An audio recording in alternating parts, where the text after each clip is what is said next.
This channel does not promote any violent, harmful, or illegal activities. All content provided by this channel is meant for an educational purpose only. MDH chana masala এখন ছোলা হোক বা বরবটি দানা, সাদা চানা হোক বা কালো, সব রান্নাই হবে অসাধারণ। MDH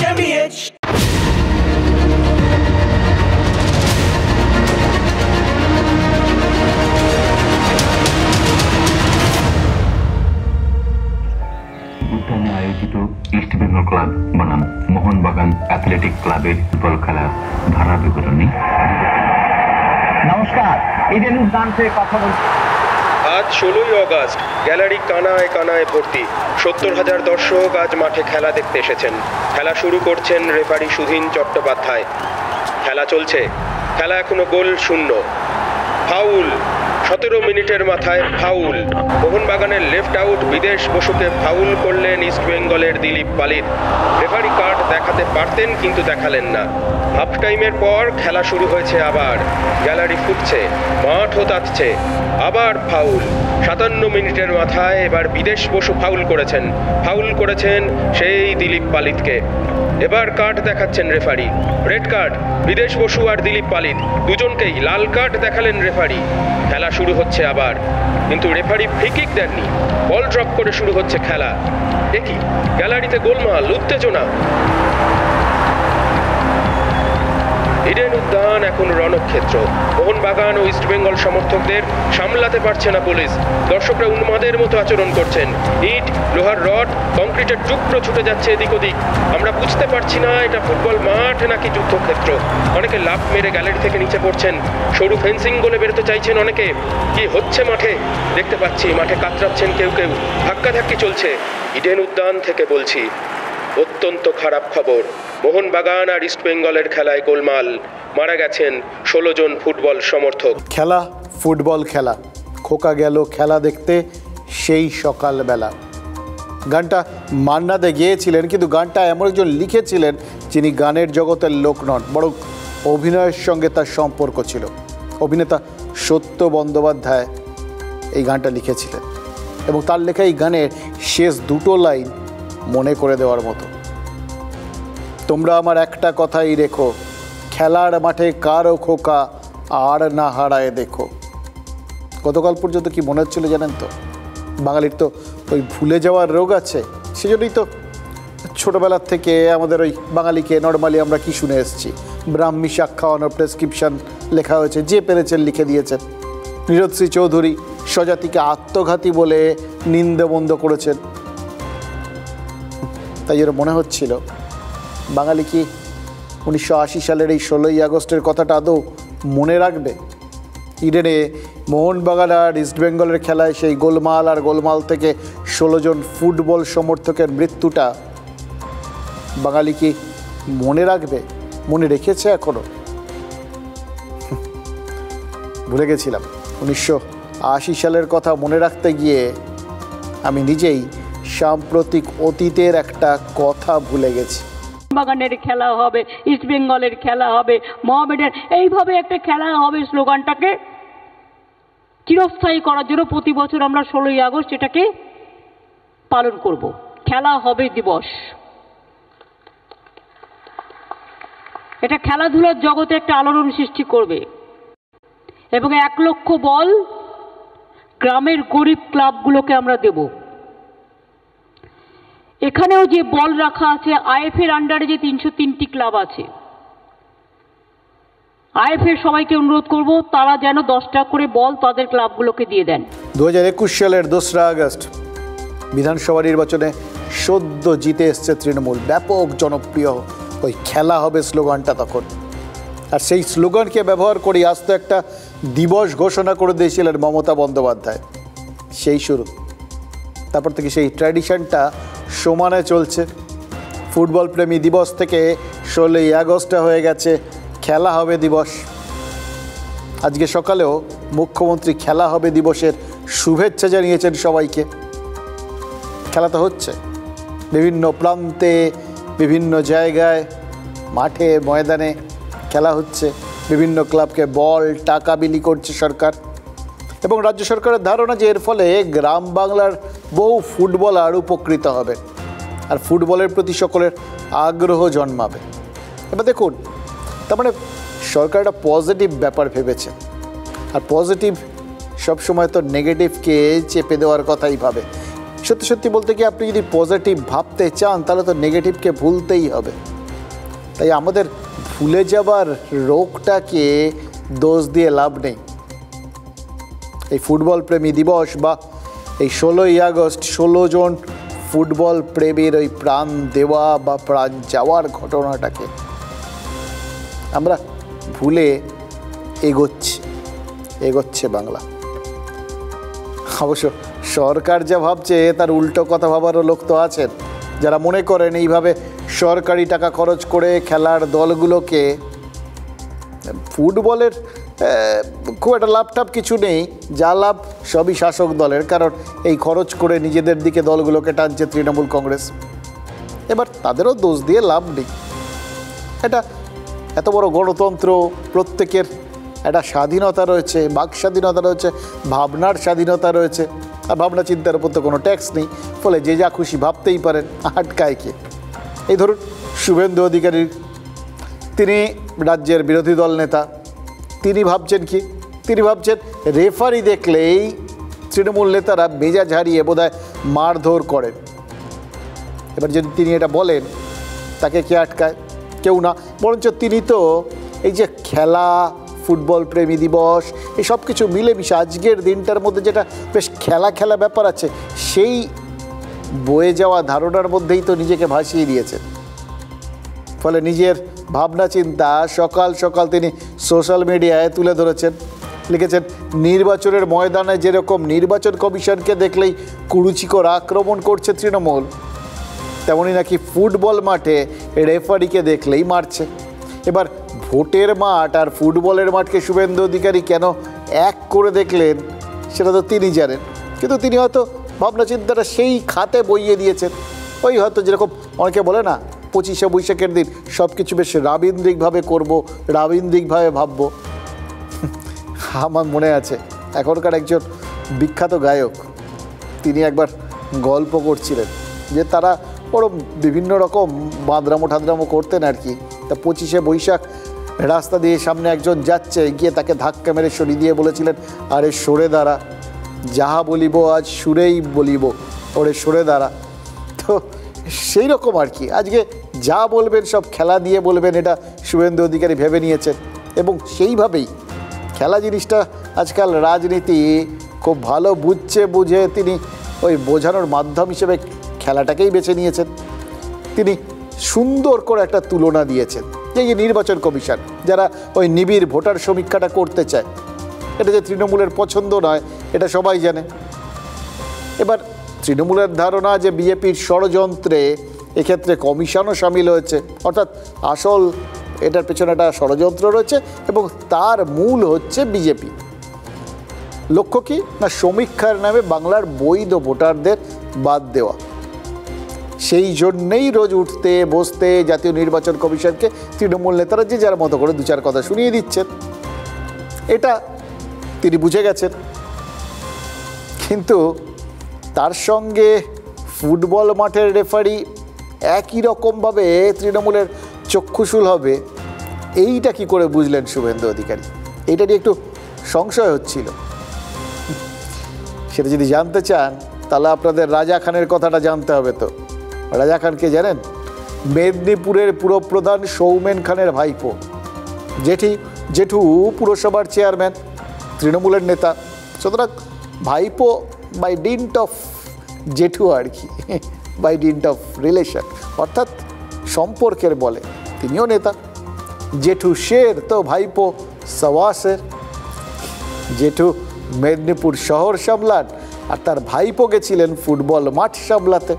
আর সেটা করতে গিয়েই রাজা খান এমন একটা কাণ্ড করে ফেলেছেন, শুভেন্দু অধিকারীর ভাবনায় ওই নির্বাচন কমিশন আর ফুটবল ময়দান মিলেমিশে একাকার হয়ে গেছে।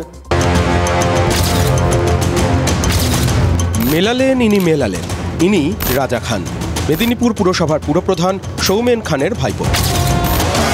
খেলা হবে দিবস ঘিরে চারদিকে যখন হই হই কাণ্ড, ঠিক তখনই রেফারিকে লাথি মেরে দিয়েছেন রাজা। মেদিনীপুর স্কুলের মাঠে মুখোমুখি হয়েছিল স্থানীয় দুই ক্লাব। তার মধ্যে একটা ক্লাবের দণ্ডমুণ্ডের কর্তা রাজা খান। তাঁর ক্লাবের বিরুদ্ধে রেফারির সিদ্ধান্ত যেতেই রাজা ঢুকে পড়েন মাঠে। প্রথমে তর্ক, তারপর লাথি, আর তারপর আঙুল তুলে চোখ গরম করে শাসানি। আমাকে পা দিয়ে লাথি মারা এবং হাত দিয়ে রাজা খান আমাকে মেরেছিল। তো রাজা খানের টিম যদি হেরে যেত, সে হয়তো আমি ঘরে ফিরতে পারতাম না। লক্ষণকে মেরে লক্ষণের গণ্ডি ডিঙিয়ে ফেলেছেন তৃণমূলের পুরপ্রধানের ভাইপো। ফলে সাইড লাইন থেকে চিৎকার শুরু করে দিয়েছে তৃণমূলের রাজনৈতিক প্রতিপক্ষরা। বাজি রেখে বলতে পারি, যিনি মার খেয়েছেন তার নামের আগে যদি শেখ আর নামের পেছনে যদি উদ্দিন থাকতো, তাহলে কিন্তু এই ধরনের তার সঙ্গে অভব্য ব্যবহার করার হিম্মত এই সরকারের কোনো প্রতিনিধির বা এই দলটির কোনো প্রতিনিধির হতো। অত্যন্ত নিন্দনীয়। আমরা বলবো তাকে ভুল স্বীকার করে ক্ষমা চেয়ে নিতে। খেলার মধ্যে হয়ে গেছে আর ভুল হয়ে গেছে। দেখুন, রেফারির কথা শুনতে শুনতে আমার সেই ধন্যী মেয়ের কথাটা মনে পড়ে যাচ্ছিল। হাড়ভাঙা গ্রামে খেলতে গেছে কলকাতার ফুটবল টিম, কিন্তু গ্রামের যিনি জমিদার, যিনি আবার ওই হাড়ভাঙা ক্লাবের সভাপতি, সেই গোবর্ধন চৌধুরী কিছুতেই চান না যে তার গ্রামের দলকে হারিয়ে বাইরের টিমটা শিল নিয়ে যাক। তাই কলকাতার টিমকে জোলাপ খাইয়ে অসুস্থ করে দেওয়ার থেকে শুরু, তারপর গ্রামের পুরোহিত ওই তোতলা ভট্টাচার্যকে রেফারি সাজিয়ে খেলা ম্যানিপুলেট করার চেষ্টা, মানে যা যা করার সব করেছে। উদ্দেশ্য তো একটাই, শিল্ড গ্রামের বাইরে যেতে দেবো না। এবার যা সিনেমায় দেখিয়েছে তা বাস্তবে দেখানো যাবে না, এমন তো মাথার দিব্যি কেউ দেয়নি। অতএব রাজা খান হয়তো ভেবেছিলেন যে শিল্ড ধরে রাখতে তিনিও যত দূর দরকার তত দূর যাবেন। অতএব মাঠে ঢুকে রেফারিকে লাথি ঠাথি যা মারার সব মেরে দিয়েছেন। মুশকিল হয়ে গেছে দুটো। এক, রেফারির বয়ান। ও যে রেফারি বলছেন রাজা খানের দল যদি হেরে যেত তাহলে তিনি প্রাণ বাঁচিয়ে হয়তো ফিরতেই পারতেন না, অর্থাৎ খুনের আশঙ্কা। আর শুধু তো রেফারি নয়, গতকাল মেদিনীপুরের মাঠে আরও একজন আহত হয়েছেন বলে তো অভিযোগ, যিনি রেফারি লক্ষণ মান্ডির বন্ধু, যিনি বন্ধুকে মার খেতে দেখে মাঠের মধ্যে ঢুকে পড়েছিলেন বন্ধুকে বাঁচাতে। রাজা খান নাকি তাকেও মারধর করেছেন, লোহার রড টড দিয়ে এমন মেরেছেন যে দুজনকে হাসপাতালে নিয়ে যেতে হয়েছিল নাকি। একজনের কানে আঘাত লেগেছে, একজনের মাথায়। এবার দেখুন, রেফারি লক্ষণ মান্ডির বন্ধু ওই লিটু রানাই তো পুলিশে অভিযোগ করেছে। গোটা ব্যাপারটা শুনে আপনাদের প্রথমে মনে হতে পারে এর মধ্যে কি একদম কোনো টুইস্ট নেই, হয়তো বারবার বলছি কেন। দেখুন, সোজা সাপটাভাবেই বলছি, খোলা মনেই বলছি, কারণ যেখানে রাজনীতি ফুটবলকে আপন করে নিয়েছে, ফুটবল রাজনীতিকে আপন করে নিক না নিক, আমাদের তো রাজনীতি নিয়ে কারবার, সুতরাং ফুটবল তো অটোমেটিক গোটা ব্যাপারটার মধ্যে এসে যাবে। ফুটবল আর রাজনীতিকে আমরা আলাদা করে দেখবো কী করে বলুন। আর তারপর ওই লক্ষণ মান্ডি আর লিটু রানা দুজনেই তো আদিবাসী সম্প্রদায়ের মানুষ। এখানেই তো রাজা খানের দ্বিতীয় বিপদটা হয়ে গেছে। এমনিতে মানুষকে খুনের চেষ্টা জামিন অযোগ্য অপরাধ, কিন্তু খুনের চেষ্টা যদি প্রমাণিত নাও হয়, মারধর যে করা হয়েছে এটা তো ভাইরাল ছবিতেই দেখা যাচ্ছে। আদিবাসী সম্প্রদায়ের দুজনকে রাজা খান তার দলবল এরা যেভাবে মেরেছেন, তাতে তো SC ST ধারায় মামলা রুজু করার জন্য ইতিমধ্যেই দাবি উঠে গেছে। বিষয়টা কোন দিকে যাচ্ছে বুঝতে পারছেন? আপনাদের মনে আছে নিশ্চয়ই যে 1989 সালে কেন্দ্রে তখন রাজীব গান্ধীর সরকার, তখন এই SC ST ধারাটা চালু হয়েছিল অস্পৃশ্যতাটাকে আটকাতে আর সমাজে সমতা তৈরি করতে। এই ধারায় যদি কেউ অভিযুক্ত হন তাহলে তার হাত যত লম্বাই হোক আইনকে ছুঁতে পারে না। ফলে জামিন যেরকম দূরস্থ থাকে, তেমনই দোষী প্রমাণিত হলে জেল খাটাও ভবিতব্য হয়ে যায়। এবার প্রশ্ন হচ্ছে যে আদিবাসী সম্প্রদায়ের দুজন মানুষকে রাজা খান আর তার দলবল যে অভিযুক্ত হয়েছেন তাতে কি SC ST ধারা দিয়েছে পুলিশ? উত্তর হচ্ছে এখন পর্যন্ত দেয়নি। কেন? কেন সেটা তো পুলিশ জানে, কিন্তু শুভেন্দু অধিকারী আছেন তো, তিনি তার মতো করে ব্যাপারটা রাজনীতির ময়দানে টেনে নিয়েছেন। তার সোশ্যাল মিডিয়া পোস্টে ইঙ্গিত দিয়েছেন পুলিশ যদি রাজা খানের বিরুদ্ধে SC ST ধারাটা না দেয় তাহলে তিনি আবার পাল্টা আইনের পথে হাঁটবেন। এবার যদি তিনি সত্যিই এটা নিয়ে আইনের পথে হাঁটেন এবং তাতে যদি আবার নতুন করে SC ST ধারাটা যোগ হয়, তাহলে এই লক্ষণ মান্ডি বনাম রাজা খানের মামলা ইদানিংকালের মাইলস্টোন হয়ে থাকবে এবং সেক্ষেত্রে মানতেই হবে খেলার মাঠ হোক বা রাজনীতির মাঠ, এই আগস্ট মানেই ইতিহাস। এখানে পোয়াক লাগু হবে না, জেনারেল অ্যাক্ট লাগু হবে। জেনারেল অ্যাক্ট তো আছে, আদিবাসী লোককে যদি আদিবাসী লোক খুন করে তাহলে কি আর কেস হবে না? জেনারেল অ্যাক্ট তো আছে। আদিবাসীর গায়ে লাথি মেরেছে, এর আগে দ্রৌপদী মুর্মুর গায়ের রং নিয়ে প্রশ্ন তুলেছে। হয়ে গেছে, তৃণমূলের কালচার হয়ে গেছে ভাই, আদিবাসী বিরোধী এবং এই লজ্জার সংস্কৃতির পশ্চিমবাংলায় আমদানি করেছে। রেফারিকে মারধর করে, রেফারি গায়ে পা তোলে, সে যে দলই করুক, তীব্র ভাষায় নিন্দা করছি। এই ধরনের আচরণগুলোর জন্য তিনি যে দলের সঙ্গেই যুক্ত থাকুন, দল অস্বস্তিতে পড়ে, মনে হয় যেন ক্ষমতার দম্ভে এই ধরনের হাত পা উঠছে। এই হচ্ছে মুশকিল। এমন এমন সব পরিস্থিতি তৈরি হয় না যে অনেক পোড় খাওয়া মানুষও দ্বৈত সত্তায় ভুগতে পারেন। এ দেখুন কুণাল ঘোষের ক্ষেত্রে একদিকে তৃণমূল কংগ্রেসের সত্তা, অন্যদিকে ফুটবল প্রশাসকের সত্তা। এই দুটো সত্তা কি কুণাল ঘোষকে একটু টানা পড়ে এনে ফেলেছিল, নাকি সত্যি রাজনীতির ঊর্ধ্বে উঠে রাজা খানের ঘটনার নিন্দাটা করলেন তৃণমূলের রাজ্য সম্পাদক? তিনি বিদগ্ধ সাংবাদিক এবং একই সঙ্গে পোড় খাওয়া রাজনীতিক তো এখন, ফলে বুঝে গেছেন যে এই ধরনের ঘটনাগুলো কিন্তু ওই গ্রাসরুট মানে তৃণমূল স্তরে মানুষজনকে বিরূপ করে। ওই খেলার মাঠের চারপাশে ভিড় দেখেছেন, মানুষের মন ছুঁতে খেলাটা যে একটা বড় মাধ্যম সেটা তো তৃণমূল নেত্রী স্বয়ং সবার আগে বুঝেছেন। এই জন্যই তো এত ক্লাবগুলোকে টাকা পয়সা দেওয়া, ফুটবল দেওয়া, এই খেলা হবে দিবস করা। তো সেই জায়গাটাতে যদি কেউ চুনা ফেলে দেয়, রাখতে হবেই। দেখুন এইরকম একটা জিনিস জায়গায় যে তিনি কোথাও গিয়ে ব্যাপারটাকে আর চেপে রাখতে পারবেন না, রাগটা বেরিয়ে এসছে কুণাল ঘোষের মধ্যে। ওই যে বলেন না, দেখে মনে হয় যেন ক্ষমতা দম্ভ এটা দলকে অস্বস্তিতে ফেলে। এই পর্যন্ত ব্যাপারটা একদম ঠিক ছিল, গোটা ব্যাপারটা বুঝতে পারলাম। বুঝতে পারিনি মাঝে মধ্যে এরকম ঘটনা তো ঘটে। এক্ষেত্রেও কিন্তু একটা পার্ট আছে জানেন তো, এরকম ক্ষমতার দম্ভ তো আমরা আগেও দেখেছি। কলকাতার রাস্তায় চাকরি প্রার্থীদের আন্দোলন বা চাকরিহারা শিক্ষকদের আমরা তো এরকম লাথি খেতে দেখেছি। তখন তো এভাবে রাজনীতির ঊর্ধ্বে ওঠার কথা শুনেছি বলে মনে পড়ে না। তবে এটুকুনি বুঝতে পারছি, দেখুন যদি লক্ষণ মান্ডি আদিবাসী না হতেন তাহলে হয়তো এতটা অস্বস্তি তো শাসক দল পড়তো না। লক্ষণ মান্ডি তো দুদিক থেকে অস্বস্তি বাড়িয়েছে। একদিকে তিনি নেশায় রেফারি, আবার আদিবাসী, খেলা এবং সমাজ এবং ভোটের অঙ্ক দুটোই রয়েছে, আর তার মধ্যে আবার পেশায় শিক্ষক। শিক্ষকদের লাথি আর লাঠি দুটোই এখন ঘাস হওয়া, কিন্তু তাহলে কি ওই বাকি সত্তাটার জন্যই এত বেশি অস্বস্তি? আচ্ছা, রাজ্যের বিভিন্ন হাসপাতালে সেখানেও তো এরকম রেফারি থাকার কথা। যেসব কিছু খেলার টার্মে যদি ভাবি, অনিয়ম টনিয়ম যদি হয় আর কি, সেগুলো বা ভর্তি টর্তি নিয়ে বিভিন্ন যে সমস্যা হয় সেগুলোর জন্য তাহলে তো দেখভাল করার কোনো লোক থাকার কথা, কমিটি থাকার কথা, যেগুলোকে মোটামুটি হাসপাতালে রেফারি বলে ধরা যেতে পারে। কিন্তু সব জায়গাতেই কি আজকাল রেফারিরা মার খাওয়ার ভয়ে চুপ করে থাকছে নাকি মাঠ ছেড়ে পালাচ্ছে?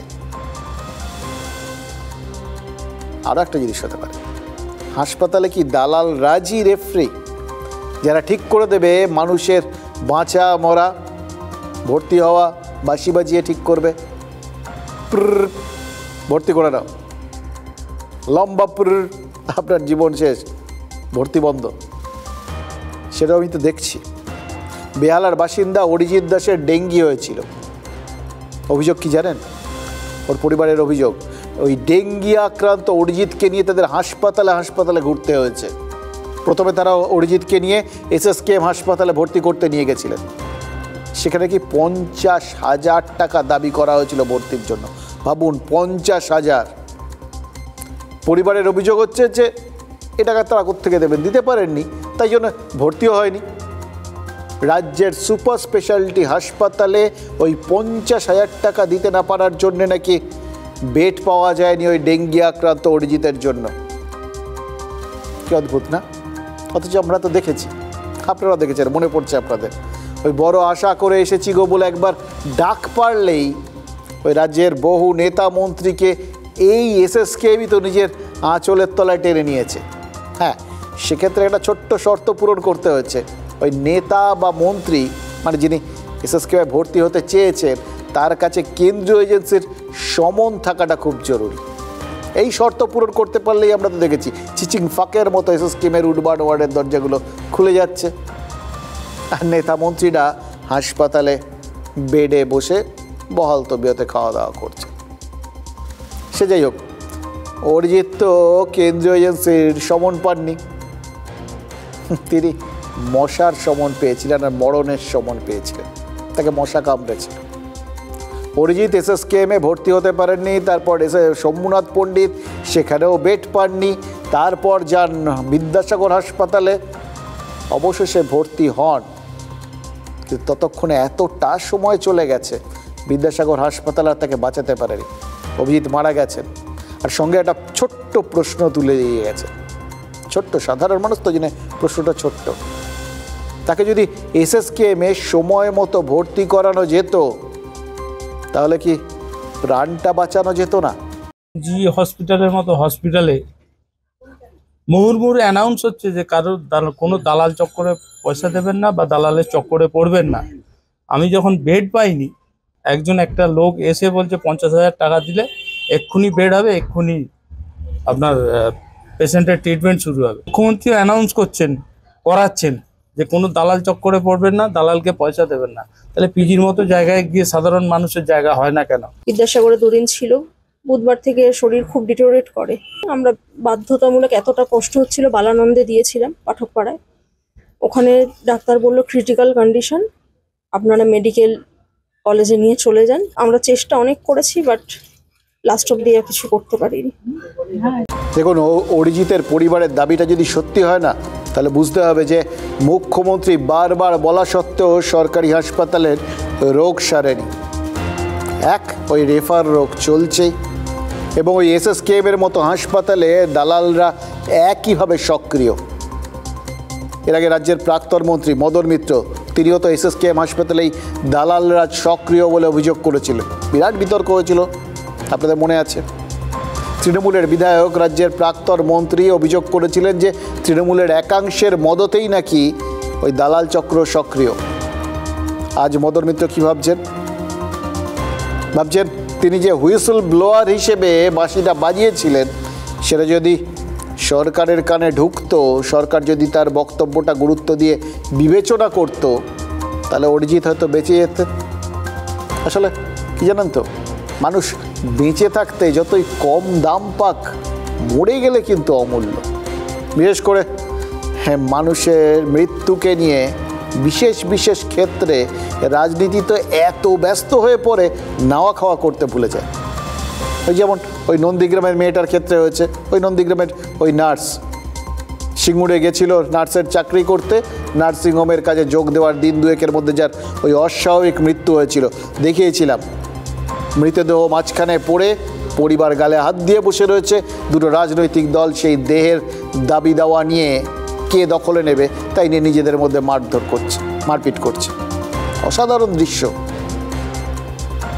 পরিবারের দাবি মৃত্যুতে রহস্য রয়েছে, ঝুলন্ত দেহ উদ্ধার হয়েছে, কিন্তু মেয়েটি আত্মহত্যা করেছে বলে পরিবার মানতে রাজি নয়।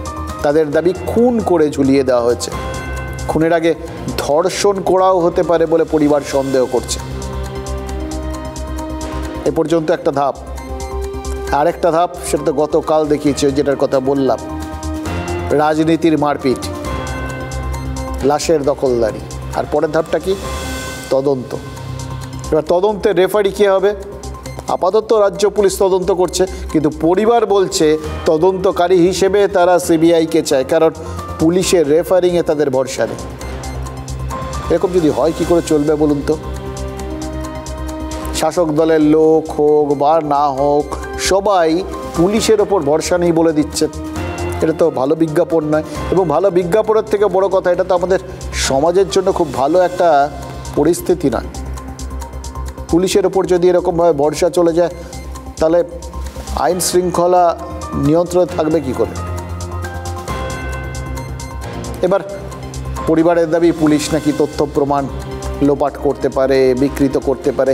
মানে কেন করবে সত্যিই তো তার কোনো সেইভাবে আর কি আপনি যুক্তিগ্রাহ্য কারণ গোড়াতেই দিতে পারবেন না, কিন্তু পরিবারটা দাবি করছে। এখানেই আসলে গোটা বিষয়টা রাজনীতি ঢুকে পড়েছে, রাজনীতির যোগাযোগটা এখানটায়। রাজনীতির ভূমিকা মানুষের মনে এইভাবে সন্দেহটা একদম গেঁথে বসিয়ে দিয়েছে। তাই জন্যই কিছু হলেই সবার মনে হচ্ছে তিলোত্তমার পর আবার আরেকটা হলো কি। আর তার থেকেও বড় হয়ে গেছে রাজনীতি কি মনে করছে, এর মধ্যে রাজনীতি নেই তো। দেখুন, তিলোত্তমার ধর্ষণ আর খুনের তদন্ত তো বটেই, এখন পর্যন্ত বহু তদন্ত হাতে নিয়েও তো সিবিআই কিছুই করতে পারেনি, এখন পর্যন্ত শেষ করতে পারেনি তিলোত্তমার তদন্তটা।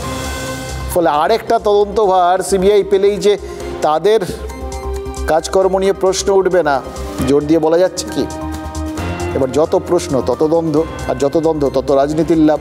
ফলে মৃত মানুষের দর কষাকষি এখন তুঙ্গে উঠে গেছে। পরিবারের দাবি মেনে কল্যাণীর এইমসে ময়নাতদন্ত হলেও রিপোর্টের অপেক্ষা না করে রাজনৈতিক কাটাছেঁড়া তো পুরো দমে শুরু হয়ে গেছে। এইমসে আবার কথা মতো ওরা মান্যতা দিয়েছে, সেভাবে ইনভেস্টিগেশন করে ময়নাতদন্ত হয়েছে। এবার ময়নাতদন্ত হয়েছে, তবে যেটা ময়নাতদন্তের ভিত্তিতে আমি বলছি, আমার মেয়েকে কি প্ল্যান করে ধর্ষণ এবং মানসিক নির্যাতন এবং শারীরিক নির্যাতন করে মেরে দিয়েছে। সিবিআই করুক, এটাই আমি চাই। সিবিআই যদি হয় তাহলে ভালো হবে, তাহলে ওনার মা বাবারা সেই অ্যাটলিস্ট সেই ফিলটা পাবেন। কেন ওরা নিচে আস্থা রাখতে পারছেন না বলেই সিবিআই কথা বলছে। একটি মৃত্যু অত্যন্ত দুঃখের, একটা বাচ্চা মেয়ে নার্স মারা গেছে, দুঃখের। এই মৃত্যু হলেই যে এই নয়, এটা এই হলে হতে পারে। এবং সিবিআই চাই এই নাটকগুলো যারা করছেন তারা করুন। আমরা তো বলেছি, আরজি করেও আপনারা দেখেছেন, সিবিআই ডেকেছিলেন, এনেছেন, সিবিআই বলেছে যে কলকাতা পুলিশ যাকে অ্যারেস্ট করেছে ঠিক কাজ করেছে। দেখুন, সিঙ্গুরের মৃত নার্স এখন রাজনীতির হাতিয়ার হয়ে গেছে, সেটা তো বুঝতেই পারছেন। রাজনীতি নিজের স্বার্থে কখনো মৃত্যুকে হাতিয়ার করে, কখনো আবার ইতিহাসকে। আবার যে ইতিহাসে ধর্মীয় কারণে মৃত্যু রয়েছে তাকে তো ইদানিংকালে আরও বেশি করে জড়িয়ে ধরছে রাজনীতি, কারণ ধর্মটা এখন রাজনীতির আরেকটা প্রিয় সাবজেক্ট মৃত্যুর মতো। এই বিবেক অগ্নিহোত্রী সিনেমাটাই ভাবুন, সিনেমাটা রিলিজ হয়নি, তার আগে ট্রেলারই যা দেখলাম, অর্ধেক সিনেমা তো দেখা হয়ে গেল। বিবেক অগ্নিহোত্রীর ট্রিলজির শেষ সিনেমা হলো দ্য বেঙ্গল ফাইলস, এর আগে দ্য তাশকন্দ ফাইলস আর দ্য কাশ্মীর ফাইলস মুক্তি পেয়েছিল। এবার বাংলাতে এসেই কেন শেষ হলো সেটা তো অন্য প্রশ্ন, কিন্তু আপাতত যা হলো সেটা একটা যে নতুন অধ্যায়ের শুরু সেটাও হতে পারে। আজ কলকাতায় ওই একটা অভিজাত হোটেলে ওই ট্রেলার লঞ্চ ছিল। ট্রেলার লঞ্চের খবরটা কজন জানতেন? খুব বেশি লোক জানতেন কি? মানে যাদের জানার কথা, সিনেমা প্রেমী প্রবলভাবে যারা যুক্ত, তারা হয়তো কয়েকজন জানতেন, কিন্তু আম জনতা অধিকাংশই জানতেন না। তাতে কী হয়েছে এখন তো জেনে গেলেন। কীভাবে? কারণ ট্রেলার লঞ্চ ঘিরেই একটা রাজনীতির ট্রেলার দেখানো হয়ে গেল। ট্রেলার লঞ্চে বাধা দেওয়া হলো, একবার না দুবার পুলিশ চলে এলো, তার খুলে দেওয়া হলো, কত কিছু অভিযোগ টভিযোগ চারপাশে। মানে যারা যারা জানতেন না তারাও জেনে গেলেন।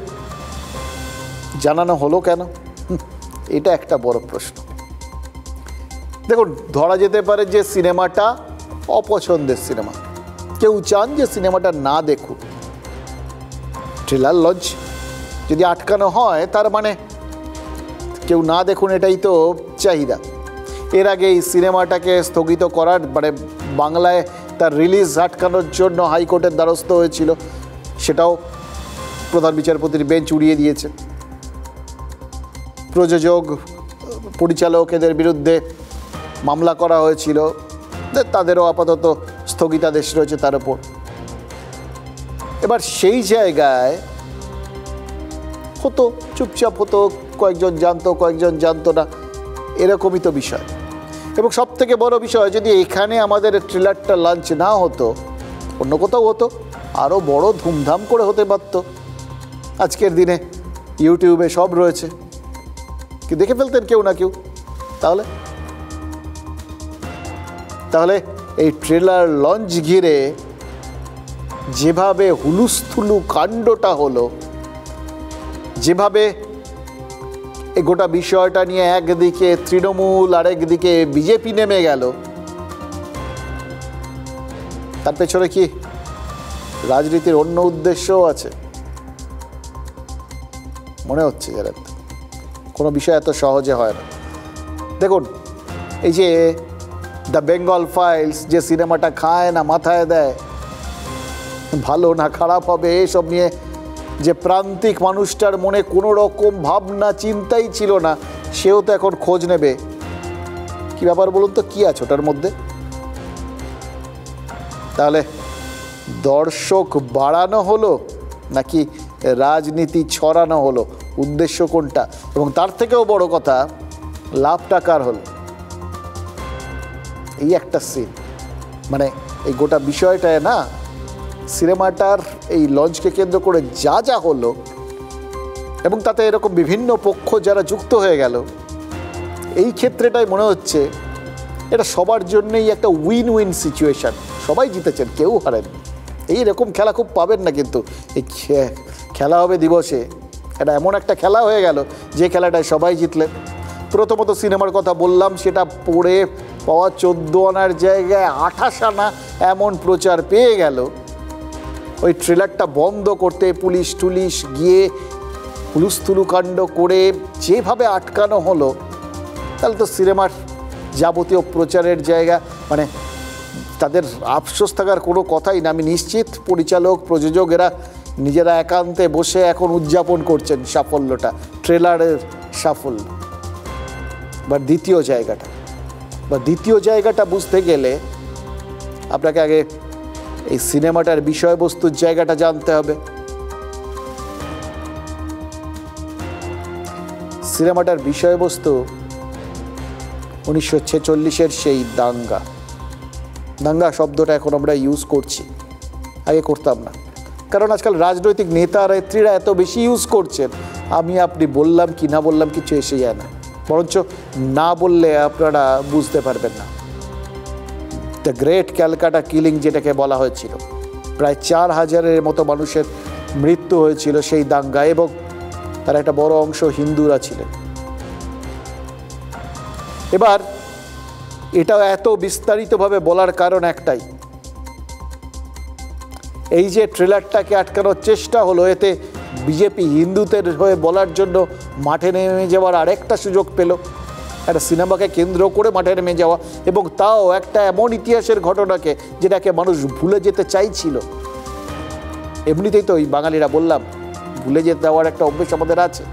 তারপর 46-এর ঘটনা কে মনে রাখতে চেয়েছেন? এরকম একটা ঘটনা, যে ঘটনাটা আমাদের চরিত্রে, বাঙালি সুলভ চরিত্রে একটা দাগ হয়েছিল। বাঙালি তো সম্প্রীতি পছন্দ করে, ধর্ম নিয়ে মাতামাতি তো পছন্দ করে না, করতো না অবশ্য, এখন করে। অন্তত রাজনীতি করতে বলে, রাজনীতি করতে বাধ্য করে, তাই জন্য এখন এটাও একটা আলোচনার বিষয়বস্তু হয়ে গেছে, এবং তাতে যা যা হওয়ার তাই হয়েছে। একদিকে বিজেপি হিন্দুদের হয়ে বলার মাঠ পেয়ে গেছে, মাঠে নেমে পড়েছে, আর তৃণমূলও সম্প্রীতির নামে মুসলিমদের বার্তা দেওয়ার সুযোগ পেয়ে গেছে। ভাবুন, একটা সিনেমার বিষয়বস্তু, যে বিষয়বস্তুটা যত কম আমাদের সবার সামনে আসতো, যত কম প্রচার পায় আজকের দিনে, তত ভালো। সেই বিষয়বস্তুটা রম করে চারপাশে ছড়িয়ে দেওয়া হলো। ছড়িয়ে দেওয়ায় সবাই বিভিন্নভাবে, একজন পক্ষে গিয়ে অংশ নিল, একজন বিপক্ষে গিয়ে অংশ নিল, কিন্তু দুপক্ষই ছড়িয়ে দেওয়ায় অংশ নিল। কারণ ধর্ম আজকাল সব থেকে বেশি রাজনীতির উপজীব্য, বিক্রি ভালো হয়, মানুষ খায় বেশি। हमने जो एक इंडिया के टॉप मल्टीप्लेक्स है उसमें हमने करने की परमिशन ली, सारा राइटिंग में हो गया तय। लेकिन कल जब मैं उतरा यहाँ एयरपोर्ट पे तो मुझे पता चला कि उन्होंने बोला है कि एक पॉलिटिकल प्रेशर है, पॉलिटिकल कंपल्शन है, इसलिए हम नहीं कर सकते हैं। हमने एक दूसरी मल्टीप्लेक्स चैनल से बात करने की कोशिश की, उन्होंने भी यही बोला कि पॉलिटिकल प्रेशर है। और तो मैं इसको इग्नोर भी कर देता, लेकिन अब किससे है? ऑब्वियसली रूलिंग पार्टी से, और कौन करेगा प्रेशर? प्यारों को काट दिया गया, बीच चलते हुए ट्रेलर को बीच में आके रोका गया, फिर हमने चालू करने की कोशिश की। सेकेंड टाइम भी आपने देखा कि कैसे आके वो लोगों ने रोका गया। बिना परमिशन के इतना बड़ा सेटअप लग सकता था क्या? वही आदमी जो अभी आके काट रहा है लास्ट मिनट पे, why did he wait for the last second? क्योंकि ये लोग खुद जो है इलीगल इमिग्रेंट्स को सपोर्ट करते हैं, उनको एम्पावर करते हैं, ऐसा मेरा अंदाज है। নোয়াখালী মেসেজ একটা খুললো কারা সেটা সব জেনে যাবে, এই জন্য বেঙ্গল ফাইলস নজরুল বিজেপি করেছে, সেটা ফিল এটা নোয়াখালী মেসেজ তার উপরে বই। এখন এতক্ষণ এফআইআর করলেন কেন, কিসের জন্য করলেন? দেখুন, শুরুর থেকে যা বললাম তার মধ্যে একটা ভুল বলেছি। সবাই জেতেনি, হেরেছে কেউ কেউ। হেরেছি আমি, আপনি, আমরা সাধারণ মানুষ। লোকসার যেটুকুনি সবটাই আমার, বাকিটা পুরোটা লাভ, এবং সেটা রাজনীতির লাভ সব থেকে বেশি। আর সিনেমার পরিচালক প্রযোজক তাদের তো হাতে গরম লাভ আছেই। দেখুন, এই সিনেমা নিয়ে বিতর্ক এটা তো নতুন কোনো ঘটনা নয়, বারবার দেখেছি এবং সব যুগে দেখেছি। কংগ্রেস আমলে দেখেছি, তৃণমূল আমলে দেখেছি, বাম আমলেও দেখেছি।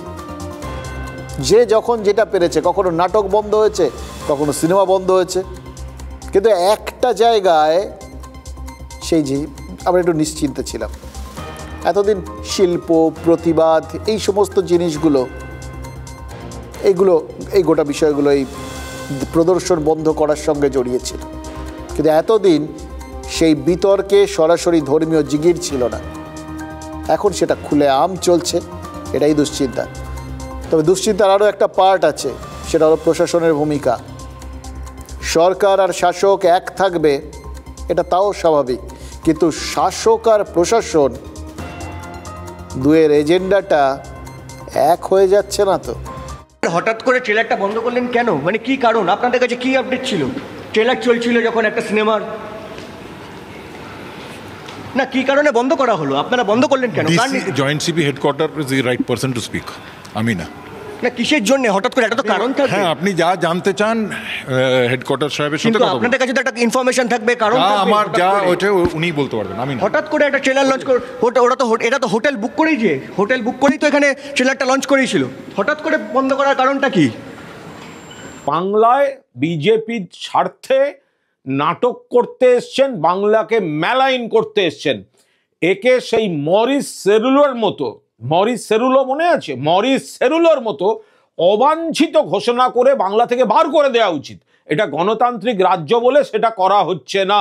বিবেক অগ্নিহোত্রী যদি ক্ষমতা থাকে, Gujarat files, UP files, MP files আর মণিপুর ফাইলস করে আসুন। এটা এখনো লাভ হবে না। কাশ্মীর ফাইলস বাধা দিয়েছিল, সব হিন্দুর মোবাইলে চলে গেছে। শুনলেন তো রাজনীতি কিভাবে ধর্মীয় অ্যাঙ্গেলে গোটা ব্যাপারটাকে প্রচার করে দিল। কাদের মোবাইলে চলে যাবে সেটাও নির্দিষ্ট করে দিল। যেটা বললো না, শুধু এক শ্রেণীর মোবাইলে যাবে না, সবার মোবাইলে যাবে। একদল ভয় পাবে, আরেক দল সতর্ক হবে। কিন্তু দুটোর মধ্যে দিয়ে দুটো ধর্মীয় মতবাদ যাবে, নিজের মতো করে রক্ষাকর্তাকে খোঁজার চেষ্টা করতে হবে। আপনার আমার সাধারণ মানুষের রক্ষাকর্তাকে রাজনীতি। সুতরাং কেউ না কেউ কোনো না কোনো পতাকার তলায় গিয়ে ভিড় জমাবে, এটাই তো রাজনীতি চায়। আরেকটা জিনিস আছে, একটা জিনিস বুঝলাম, এই যে বিরোধিতা, এই বিষয়টাকে না, মানে যদি রাজনৈতিক বিরোধিতা হয়, এই রাজনৈতিক বিরোধীদের ভাইরাসের মতো দেখে রাজনীতি। এবং সাম্প্রতিককালের সব থেকে বিখ্যাত অথবা কুখ্যাত যেভাবেই দেখুন না কেন, যে ভাইরাসটা কোভিড ভাইরাস, তার মতো করে দেখে। এবার কোভিড ভাইরাসের যখন প্রবল বিত্তাপ, যখন চারপাশে লোকজন ভয়ে একদম কাঁটা হয়ে আছে, নতুন নতুন শব্দ আমরা শিখছি, ওই কোয়ারেন্টাইন, তখন তো দেখেছিলাম কারোর বাড়িতে যদি কেউ কোভিড আক্রান্ত হয় তাহলে তাকে গৃহবন্দী করে ফেলা হয় ওই কোয়ারেন্টাইনের নামে। নোটিশ লেগে যায় বাড়িতে, বাড়ির চারপাশে অনেক সময় বেড়াও দিয়ে দেওয়ার মতো ঘটনা ঘটেছে। যখন রাজনৈতিকভাবে কাউকে কোয়ারেন্টাইনে পাঠানো হয় না, মানে এই আইডিয়াটা কোভিডের সময় থেকে পেয়েছে বলেই মনে হয় আর কি। একটা আস্ত বাড়িকে যদি ঘেরাটোপে বন্দি করে ফেলা হয়, বেরোনোর কোনো উপায় না রাখা হয় বাসিন্দাদের, কারণ তারা বিজেপির সমর্থক, সেক্ষেত্রে আপনি এটাকে কি বলবেন? ভাবুন, বাড়ির লোকজন বিজেপির সমর্থক, সেজন্যেই নাকি বাড়ির সামনে রাস্তা আটকে রাতারাতি তৃণমূলের পার্টি অফিস বানিয়ে দেওয়া হয়েছে। একসময় গ্রাম্য রাজনীতিতে, বিশেষ করে বাম আমলে এই অভিযোগটা বারবার শোনা যেত, এক ঘরে করে দেওয়া। ওই গ্রামাঞ্চলে শাসক দলের প্রধান হাতিয়ার ছিল এক ঘরে করে দেওয়া, ধোপানাপিত বন্ধ হয়ে যেত। শাসকের বিরুদ্ধে সামান্য ট্যাপও করলেই নিজের গ্রামেই বিদেশি হয়ে যেতে হতো ওই শাসকের ইশারায়। আর এবার কি দেখা গেল? বিরোধীর আস্ত বাড়িটাই ওই গ্রাম দিয়ে শহর ঘেরার কায়দা একদম পার্টি অফিস দিয়ে, শাসক দলের পার্টি অফিস দিয়ে ঘিরে ফেলা হয়েছে। তৃণমূলের ফ্ল্যাগ ট্যাগ টাঙিয়ে, রাস্তা আটকে, ত্রিপলের ছাউনি দিয়ে রাতারাতি পার্টি অফিস তৈরি হয়ে গেছে। আর তাতে ওই বিরোধীর বাড়িতে ঢোকার অথবা উল্টো দিক থেকে দেখলে বাড়ির থেকে বেরোনোর রাস্তাটাই বন্ধ হয়ে গেছে। মানে বিরোধিতার রাস্তাটাই কি তাহলে আসলে বন্ধ করে দেওয়া হচ্ছে?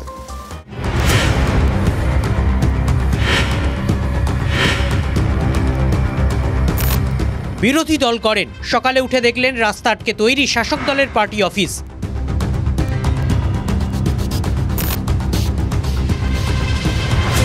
বাড়ি থেকে বেরোনোর পথ বন্ধ, যেমনটা ঘটেছে উত্তর 24 পরগনার হাসনাবাদ ব্লকের খাঁপুকুর গ্রামে। বাড়ির রাস্তা বন্ধ হয়ে যাওয়ায় চরম দুর্ভোগে বিজেপি কর্মী শচীন দাসের পরিবার। এখন আমরা বিজেপি করি, তার জন্য টিএমসির কিছু হচ্ছে গিয়ে ছেলেপিলে এসে এইখানে আটকে দেয়, শিবশঙ্কর আর ওই বাঁচা খোকা ঋষিকেশ। আমরা বিজেপি পার্টি করি, তার থেকে এরা তৃণমূলের দুষ্কৃতীরা আমাদের উপরে চাপ দিচ্ছে। এখানে পার্টি অফিস দেখছি, হ্যাঁ, ওরা রাত্রের মধ্যে এটা ভেঙে পার্টি অফিস করার জন্য এটাই আমাদের চাপ দিয়েছে, পুরো রাস্তা আটকে দিয়েছে। বিরোধী বাড়ি ঘেরার অভিযোগ উড়িয়ে স্থানীয় তৃণমূল নেতার অবশ্য দাবি, ওই জমি শাসক দলকে দান করেছেন এক সমর্থক। আইন মেনেই তাতে তৈরি হয়েছে পার্টি অফিস। থানার থেকে থানার প্রশাসন দাঁড়িয়ে আমিন এনে মেপে এর জায়গা প্রশাসনই বের করে দিয়েছে। এখানে কোনো তৃণমূল যে পার্টি আছে কোনো এর মধ্যে কোনো ইনভলভ নেই। যেহেতু এখন দান করেছে, এখানকার জমি রায়তু জমি দান করেছে তৃণমূল পার্টিকে, সেই জন্য আমরা এই পার্টি অফিস এখানে করছি। তৃণমূল বলছে পুলিশের সামনেই মাপজোক করে তৈরি হয়েছে পার্টি অফিস। এবার কে কোন রাস্তা দিয়ে চলাফেরা করবে সেটা প্রশাসন ঠিক করবে। সেই ঠিক না হওয়া পর্যন্ত আপাতত ঘেরাটোপেই আটকে বিরোধী দলের কর্মীর পরিবার। দেখুন, বিরোধিতার পথ বন্ধ হয়ে গেলেই কিন্তু বিপদ। শাসকের কাজ নিয়ে প্রশ্ন তোলা না হলেই তার রন্ধ্রে রন্ধ্রে তো দুর্নীতি বাসা বাঁধবে। অবশ্য এটা আপনাদের গাছা হয়ে গেছে, আমরা জানি। রোজই ছোট বড় নানান দুর্নীতির খবর তো আমাদের কানে আসে। এবারের অভিযোগটা এসছে রাজ্যের একেবারে দক্ষিণ প্রান্ত থেকে, গঙ্গাসাগর, যেখানে ওই কপিল মুনির আশ্রম রয়েছে। সেই আশ্রমের বাইরে বাঁধ তৈরি নিয়েই শুরু হয়ে গেছে রাজনীতির চাপানুতর। দেখুন, পর আমরা এটা আপনাদের দেখিয়েছি, পরে যে প্রাকৃতিক বিপর্যয়গুলো হচ্ছে না, এ সময় কিন্তু আমরা এটা আশঙ্কা করেছিলাম, চোখের সামনে দেখছিলাম কিভাবে ভাঙন হচ্ছে সাগরের গর্ভে, ক্রমশ চলে যাওয়ার উপক্রম হচ্ছে ওই কপিল মুনির মন্দিরে। এবার মুখ্যমন্ত্রী স্বয়ং ওই মন্দির বাঁচাতে উদ্যোগী হয়েছিলেন। সেই মন্দির বাঁচাতে অস্থায়ী শালবল্লার বাঁধও নির্মাণ করার কথা হয়েছিল, নির্মাণ করাও হয়েছে। কিন্তু সেই বাঁধ নির্মাণে নিম্নমানের সামগ্রী ব্যবহার অভিযোগ তুলে বিরোধীরা সরব হয়েছে। এটা শোনার পর না একটা পৌরাণিক কথা মনে পড়ে গেল, জানেন তো? ওই সগর রাজার 60,000 ছেলে ওই কপিল মুনির অভিশাপে ভস্ম হয়ে গেছিল। তাদের শাপ মোচন করতেই নাকি স্বর্গ থেকে গঙ্গাকে মর্তে এনেছিলেন ভগীরথ। গঙ্গা বয়ে গেছিল ওই কপিল মুনির আশ্রম দিয়ে। এবার সেই আশ্রম বাঁচাতে বাঁধ তৈরি হচ্ছে, তাতে আবার দুর্নীতির কালি। ভাবুন, অভিশাপের কালি মুছেছিল গঙ্গা, কিন্তু যার অভিশাপ, তার সেই পৌরাণিক আশ্রম বাঁচানোর বাঁধে যে দুর্নীতির কালি লাগলো, সেটা আবার কিসে বুঝবে?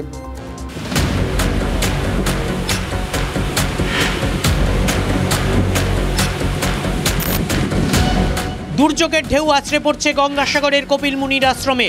সমুদ্র পাড়ের কংক্রিটের রাস্তা থেকে শুরু করে ইলেকট্রিক পোস্ট সবকিছুই তলিয়ে গিয়েছে সমুদ্রের গর্ভে। এবার শুরু হয়েছে মন্দির বাঁচাতে আপৎকালীন মেরামতির কাজ, কিন্তু সেই কাজে নিম্নমানের সামগ্রী ব্যবহারের অভিযোগ তুলে সরব বিরোধীরা। এই রাজ্য সরকার গঙ্গাসাগর আর কপিলমুনিকে রক্ষা করার জন্য কি পরিকল্পনা আছে এখনো সাগরদ্বীপ তথা পশ্চিমবঙ্গবাসীর কাছে খুলে এরা বলতে পারেন। আপাতত সাগরের যে সিরিজের যা অবস্থা, সেটা আপৎকালীন অবস্থায় এগুলোকে আটকে দেওয়ার ব্যবস্থা হচ্ছে।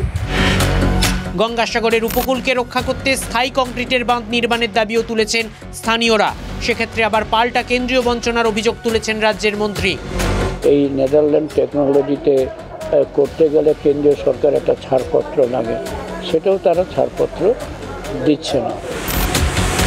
একের পর এক প্রাকৃতিক দুর্যোগের জেরে কপিলমুনির মন্দিরের সামনের সাগর পার বারবার চূর্ণ বিচূর্ণ হয়েছে। ক্রমেই কমে এসেছে সাগর থেকে মন্দিরের দূরত্ব। এগিয়ে আসা সমুদ্রের হাত থেকে কপিলমুনির মন্দিরকে টিকিয়ে রাখাই এখন সবচেয়ে বড় চ্যালেঞ্জ। সেই কাজে উঠে গেল দুর্নীতির অভিযোগ। সেই সোনার কেল্লায় লালমোহনবাবুর প্রশ্নটা মনে আছে, উট কি কাঁটা বেছে খায়? আজকের দিনে একটু অন্যভাবে আপনাদের প্রশ্নটা করতে পারি, চোর কি মেডেল খুঁজে চুরি করে? জেনে বুঝে চুরি করে? কার বাড়িতে চুরি করছে? দেখুন, চোরের দিব্যজ্ঞান আছে কিনা জানি না, কিন্তু অদ্ভুতভাবে তারা এমন এমন সব জিনিস চুরি করে ফেলে, তা নিয়ে একটা নতুন রাজনৈতিক প্রেক্ষাপট তৈরি হয়ে যায়, একটা কম্পিটিশান লেগে যায়।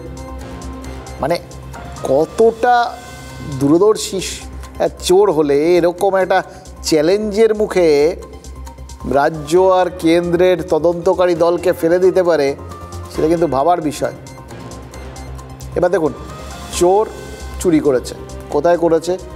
বিখ্যাত সাঁতারু বুলা চৌধুরীর হিন্দ মোটরের বাড়িতে। এবার কি চুরি গেছে? চুরি গেছে তার অসংখ্য মেডেল, যেগুলো তিনি বিভিন্ন সময়ে দেশের হয়ে প্রতিনিধিত্ব করে জিতে এনেছিলেন। তার থেকেও বেশি কি, তার পদ্মশ্রীর যে পদকটা, সেটাও চুরি গেছে। এবার এটা শোনার পরেই, পদক শোনার পরেই আমি জানি আপনাদের মাথার মধ্যে টাং করে উঠেছে, আরে আমাদের রাজ্যে কি পদকগুলো একদমই সেফ না? নোবেল চুরির কথা তো সেই কবে আপনারা শুনে ফেলেছেন। আবার আরেকটা এরকম পদক, তা এবার পদ্মশ্রী, দেশীয় পুরস্কার, ওটা বিদেশি পুরস্কার ছিল, কিন্তু সবই তো সম্মান, খুব উচ্চস্তরের সম্মান।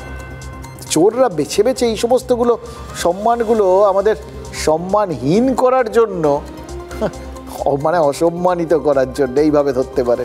সবাই একদম উঠে পড়ে লেগেছে, এটা হতে পারে। এবার খেয়াল করে দেখুন, বুলা দেবী তিনি আবার গোটা বিষয়টায় এই মেডেল রক্ষা করতে না পারার দায়টা সরকারের ঘাড়ে চাপিয়েছেন। আর তাতেই তৃণমূলের তরফে বলা হয়েছে যে চোর চুরি করেছে, সে তো আর জানতো না বাড়িটা পদ্মশ্রী না পদ্মভূষণ কার। ঠিক, চোরের দিব্যজ্ঞান নেই, তাহলে সেটা প্রমাণিত হলো। কিন্তু সরকারের যে দিব্যজ্ঞান রয়েছে তার প্রমাণ সরকার দিয়ে দিয়েছে। কাল মেডেল চুরি, আজই সিআইডি তদন্ত। কারণ সরকার জানে চুরির লিস্টে মেডেল রয়েছে, এটা শুনলেই সবাই মিলে ওই আর এক আগের মেডেল চুরির কথাটা ভাবতে শুরু করবেন। নোবেল তো সিবিআই তদন্ত করে উদ্ধার করতে পারেনি, তাও 21 বছর হয়ে গেল। 2004-এ শান্তিনিকেতন থেকে রবীন্দ্রনাথের নোবেলটা চুরি গেছিল, একে বাম আমল। তারপর আবার কেসটা সিবিআই নিয়েছিল, যা এখন ওই বিজেপির সরকারের অধীনে। সুতরাং মুখ্যমন্ত্রী যতবার সিবিআই প্রসঙ্গ তোলেন, ততবারই কিন্তু ওই নোবেল উদ্ধার করতে না পারার ব্যর্থতাকে একবার তুলে খোঁচা দিয়ে দেন। এবার সেই উল্টো খোঁচাটাই এবার বুলা হয়তো দিয়ে ফেলেছেন, আর তাতেই চ্যালেঞ্জ এসে পড়েছে সিআইডির সামনে। সঙ্গে সঙ্গে একটা স্কোপও এসে পড়েছে, জানেন তো। এই যে সাম্প্রতিককালে এই সব কিছুতে, আজকেও দেখাচ্ছিলাম, সবাই সব কিছুতে প্রথমেই দাবি তোলেন সিবিআই তদন্ত হোক, রাজ্য পুলিশের উপর ভরসা থাকছে না, বলছিলাম খুব খারাপ। সেই ভরসাটা ফিরিয়ে আনার একটা হাতে গরম সুযোগ সিআইডি পেয়ে গেছে।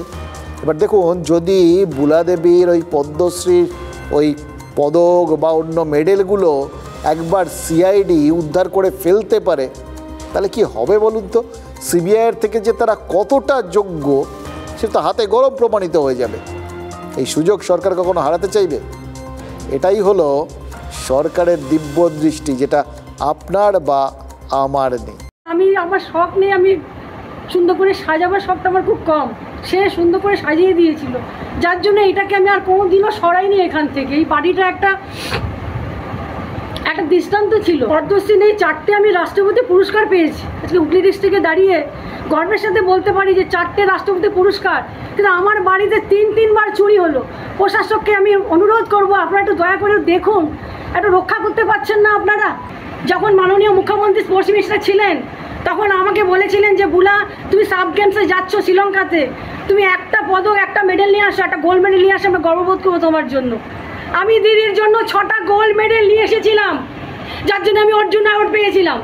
কিন্তু আজকে কেউ রক্ষা করতে পারলো না। দিদি, আপনিও পারলেন না আমার মেডেল রক্ষা করতে। 6টা আমার গোল সাকসেস হয়ে গেছে, এবার এর থেকে আর কিছু নেই। এটা যে চোর বা কারোর বাড়িতে চুরি করতে যাচ্ছে, তাদের পক্ষে বোঝা মুশকিল যে তিনি পদ্মশ্রী পেয়েছেন না পদ্মভূষণ পেয়েছেন, এটা খুব সমস্যার ব্যাপার। ফলে তাহলে তো একটা আলাদা, এটা খুব মুশকিল। সে তো কেন্দ্রীয় সরকার শাসিত বিশ্বভারতী থেকে রবীন্দ্রনাথের নোবেল চুরি হয়েছে, তদন্ত করেছে কেন্দ্রের সংস্থা সিবিআই, সেটা এখনো বেরোয়নি। বুলা একজন বাংলার গর্ব, তার বাড়িতে চুরি হয়েছে, একটা দুর্ভাগ্যজনক ঘটনা। কিন্তু তার সঙ্গে মুখ্যমন্ত্রীকে উল্লেখ করে কোনো আক্রমণ করা, এটা খুবই সমস্যা। কোনটা যে সমস্যা আপনার আমার জন্য, এটাই হচ্ছে সব থেকে বড় কথা। আমরা তো সমস্যা ভেবে ভেবে সবই ঘাস হয়ে গেছে, সমস্যাই খুঁজে পাই না, কিন্তু খোঁজ চলে। যেরকম খেপা খুঁজে ফেরে না পরশ পাথর, সেরকম মাথায় বৃহৎ জটা, ধুলো কাদায় কটা, মলিন ছায়ার মতো ক্ষীণ কলেবর, এটা রবীন্দ্রনাথের খেপা। আর আধুনিক যুগের খেপার ওই সোনালি চুলে জটা নেই, মাপ করে ছাঁটা, ক্ষীণ কলেবর নয়, বেশ মোটাসোটা, ধুলো কালা মাখার সুযোগই নেই, কোট প্যান্ট পরে ধোপ দুরস্ত শরীর। রবি কবির বর্ণনার সঙ্গে মিল শুধু এক জায়গাতেই, খেপামিতে, শিয়ানা খেপামি। বুলা চৌধুরীর পদক হারিয়েছে, তিনি পাগল হয়ে গেছেন ওই ওই ওই হারিয়ে যাওয়া পদকের শোকে। আর আধুনিক যুগের খ্যাপাও পাগল হয়ে আছেন ওই পদকের শোকে, সেটা এখনও পাচ্ছেন না বলে। একজন পেয়ে হারিয়েছেন, আরেকজন পাচ্ছেন না নোবেল শান্তি পুরস্কার। কাল আরেকটা যুদ্ধ থামানোর পরীক্ষা দিয়েছেন, আলাস্কায় বসে প্রেসিডেন্ট পুতিনের সঙ্গে শান্তি বৈঠক করেছেন ট্রাম্প। যুদ্ধ থেমেছে না, যুদ্ধ থামানোর কোনো নির্দিষ্ট শর্ত এগিয়েছে আলোচনায়? না। তাহলে কি ট্রাম্প ফেল করেছেন? না, কারণ ট্রাম্প পরীক্ষার বসার আগে পাস মার্কস কমিয়ে দিয়েছিলেন। তিনি বলেছিলেন বৈঠকের ফলপ্রসূ হওয়ার সম্ভাবনা মাত্র 25%। 100 নম্বরের পরীক্ষায় পাস মার্কসটা তিনি 25-এ নামিয়ে এনেছেন। এবার 25 থেকে আপনি যদি একটা জিনিস করেন, যে তিনি বলেন যে একটা সম্ভাবনা তৈরি হচ্ছে, তাহলে এটা 25-এর বদলে 25.5 হয়ে যেতে পারে, বা টাইটায় 25-ও হতে পারে। মোদ্দা কথা, ট্রাম্পকে পাস করতেই হবে। আরও একটা জিনিস হতে পারে, যদি পার্সেন্টেজের হিসেবে দেখেন, ট্রাম্প হয়তো ওই 100 নম্বরের পরীক্ষাকে সোজা 25-এ নামিয়ে এনেছেন, তাহলে পাস মার্কস সেটা কমে, যদি 30-এ নর্মাল পাস মার্কস থাকে আর কি, তাহলে সেটা কমে হয়ে গেল 7.5। দেখলেন তো কত মজা। আমরা জানি জ্যোতিষ চর্চায় ওই শনির 7.5 বলে একটা বিষয় আছে। এবার ট্রাম্পের 7.5 কোনটা, ওটা আমেরিকাবাসী কয়েকদিন পরে টের পাবে। শনির দশা আর ট্রাম্পের দশার মধ্যে কতটা মিল। তবে আপাতত পুতিনের সঙ্গে বৈঠকে 7.5 স্কোর করে ফেলেছেন ট্রাম্প। অথবা ও যদি পাস মার্কস 25 হয়, তাহলে টায় পাস। মোদ্দা কথা হচ্ছে, বৈঠকে বসতে পারাটাকেই তিনি পাস মার্কস বলে ঠিক করে ফেলেছেন। বিরাট কৃতিত্বের ব্যাপার। আলাস্কায় নামা ইস্তক দেখনদারি কিন্তু অভাব ছিল না। পুতিনের জন্য রেড কার্পেট, পুতিন নামতেই মাথার ওপর দিয়ে B-2 স্টেলথ বোম্বার উড়িয়ে দেওয়া হয়েছে, আর ওটা অভিবাদন জানানোর মতো আর কি। র্যাডার ফাঁকি দেওয়া এই বিমান নাকি একটানা 36 ঘন্টা উঠতে পারে, ইরানে গিয়ে যেটা বোম ফেলে এসছে। এবার KGB প্রাক্তন এজেন্ট পুতিনকে কি বোম্বার দেখালেন ট্রাম্প, লাভ কী হলো? ওটা তো মস্কোর আকাশে ওড়েনি, উড়েছে আলাস্কায়, আমেরিকারই আকাশে। আর KGBর প্রাক্তন এজেন্ট বার্লিন ওয়ালের পতনের সময় ওই বার্লিনে ক্রেমলিনের চর ছিলেন, মানে সামাজিক অভ্যুত্থান থেকে যুদ্ধক্ষেত্র অনেক দেখে ফেলেছেন তিনি বোম্বারে ঘাবড়াবেন? আর পরক্ষণেই তো প্রমাণটা পাওয়া গেল।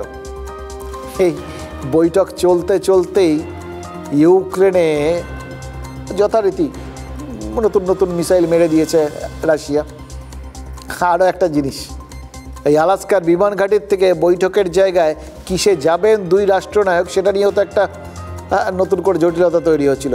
পুতিনের লিমোজিনে ট্রাম্পকে চড়ার অনুমতি দিচ্ছিলেন না তার নিরাপত্তারক্ষীরা, কিন্তু ট্রাম্পের দ্য বিস্ট গাড়িতে নিরাপত্তার ঘেরাটপ ছাড়াই দিব্যি চড়ে গেলেন পুতিন।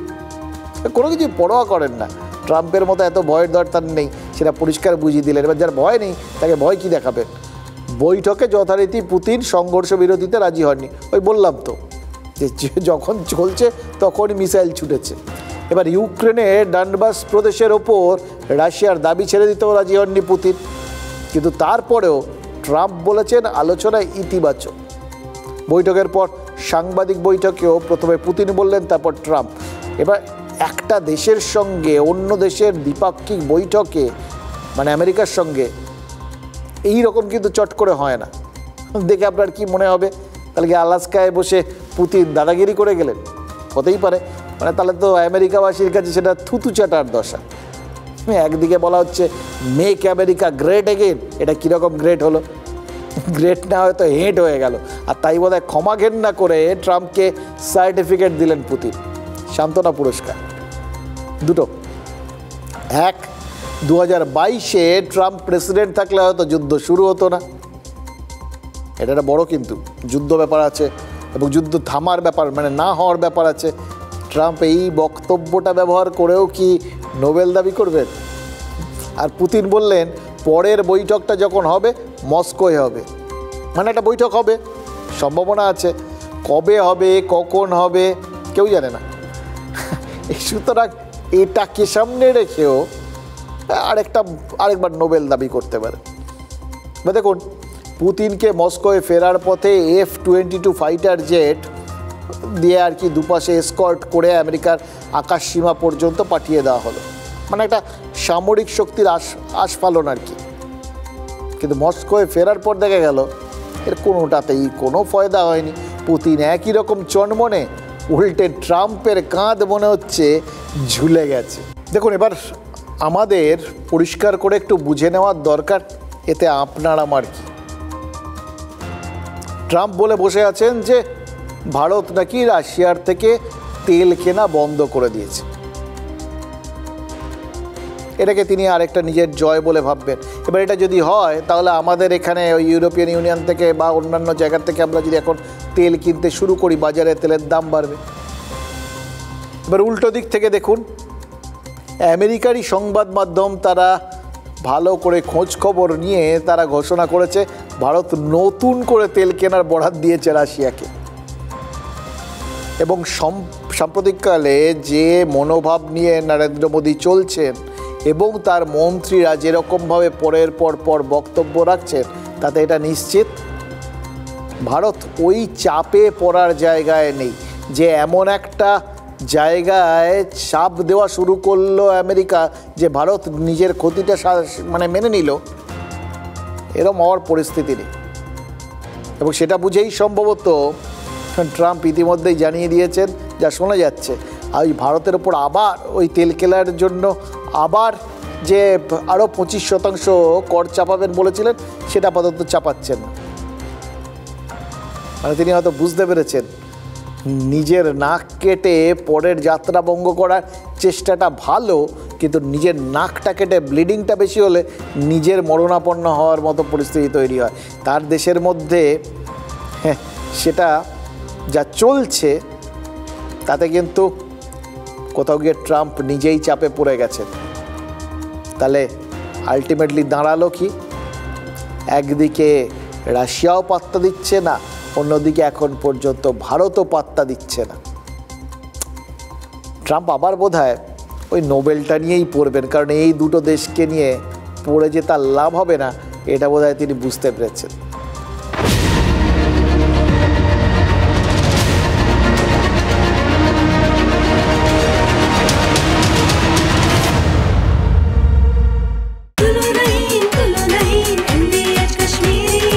আরে কম দে কিন্তু খাঁটি দে।